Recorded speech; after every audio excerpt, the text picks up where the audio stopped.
ସମସ୍ତଙ୍କୁ ଜୟ ଶ୍ରୀରାମ। ଚାଲନ୍ତୁ ଆଜି ଶୁଣିବା ରାମାୟଣ ବିଷୟରେ କିଛି। ପ୍ରଭୁ ରାମଚନ୍ଦ୍ରଙ୍କର ସ୍ତ୍ରୀ ସୀତାଙ୍କୁ ରାବଣ ହରଣ କରି ନେଇଥିଲେ। ତେଣୁ ପ୍ରଭୁ ରାମଚନ୍ଦ୍ର ମାତା ସୀତାଙ୍କୁ ଉଦ୍ଧାର କରିବା ପାଇଁ ସେତୁବନ୍ଧ ନିର୍ମାଣ କରାଇଲେ।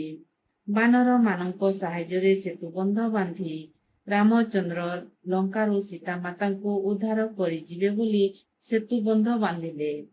ଯେଉଁ ସେତୁବନ୍ଧ ନିର୍ମାଣ ହେଲା ତାର ପ୍ରତିଷ୍ଠା ହୋଇନାହିଁ। ପ୍ରଭୁ ରାମଚନ୍ଦ୍ର କେମିତି ଯିବେ? ପ୍ରଭୁ ରାମଚନ୍ଦ୍ର ବନବାସରେ ରହି ନାରଦ ମୁନିଙ୍କୁ ଡାକିଲେ।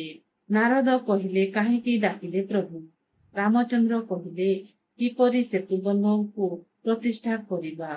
ବ୍ରାହ୍ମଣ ଦ୍ୱାରା ତ ସବୁ ତମେ ଜାଣୁ। ନାରଦ, ଏହି ଜଗତରେ ଶ୍ରେଷ୍ଠ ବ୍ରାହ୍ମଣ କିଏ? ଯିଏ କେବେ ଦକ୍ଷିଣା ନେଇନାହାନ୍ତି, ଘର ଘର ବୁଲି ଭିକ୍ଷା କରିନାହାନ୍ତି।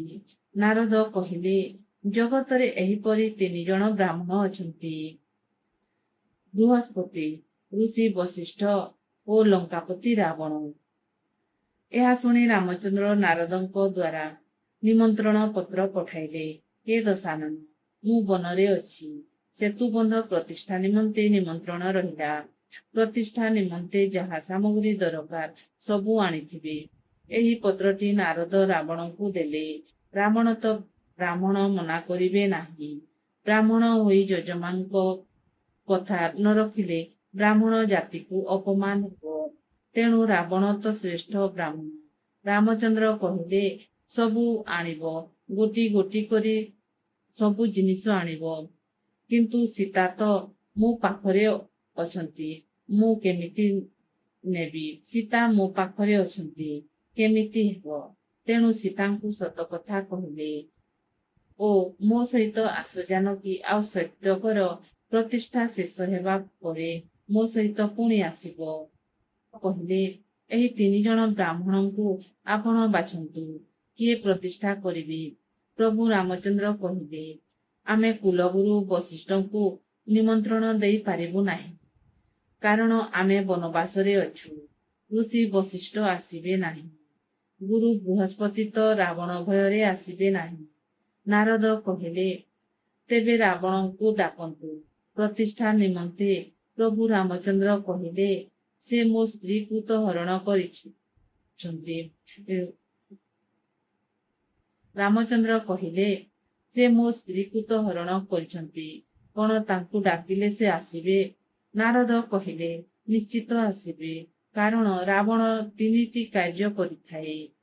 ସକାଳରେ କ୍ଷୀର ସମୁଦ୍ରରେ ସ୍ନାନ କରି ପୂଜା କାମ କରିଥାଏ। ମଧ୍ୟାହ୍ନରେ କ୍ଷତ୍ରିୟ ଧର୍ମ ଓ ରାତି ସୁରାପାନ କରି ଅସୁର ପ୍ରକୃତି ହୁଏ। ତେଣୁ ସକାଳ ସମୟରେ ରାବଣକୁ ନିମନ୍ତ୍ରଣ କରିଲେ ସେ ନିଶ୍ଚିତ ଆସିବ। ସୀତା କହିଲେ, ମୁଁ ସତୀ ନାରୀ, ତମ ସହିତ ଯିବି କିପରି?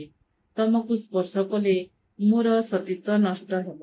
ରାବଣ କହିଲେ, ମୁଁ ଶ୍ରେଷ୍ଠ ବ୍ରାହ୍ମଣ, ତୁମେ ମୋ ଡାହାଣ ହାତରେ ବସ।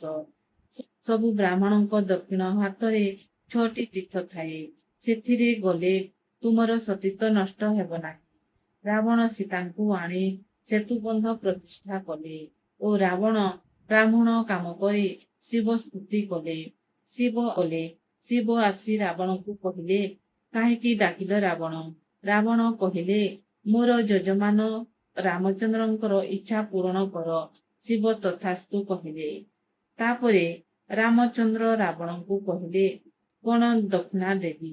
ଲଙ୍କାପତି କୁହ। ରାବଣ ଦକ୍ଷିଣା ମାଗିଲେ। ପ୍ରଭୁ, ତମେ ମୋତେ ଏହି ଅସୁର କୁଲରୁ ଶୀଘ୍ର ପାରି କରନ୍ତୁ, ମୋର ବଧ କରିକି। ପ୍ରଭୁ ରାମଚନ୍ଦ୍ର, ଆପଣ ଯେଉଁ ବ୍ରହ୍ମସ୍ତର ଅଗସ୍ତ୍ୟ ଋଷିଠାରୁ ଆଣିଛନ୍ତି ତାହା ସାଇତି ରଖିଥାନ୍ତୁ।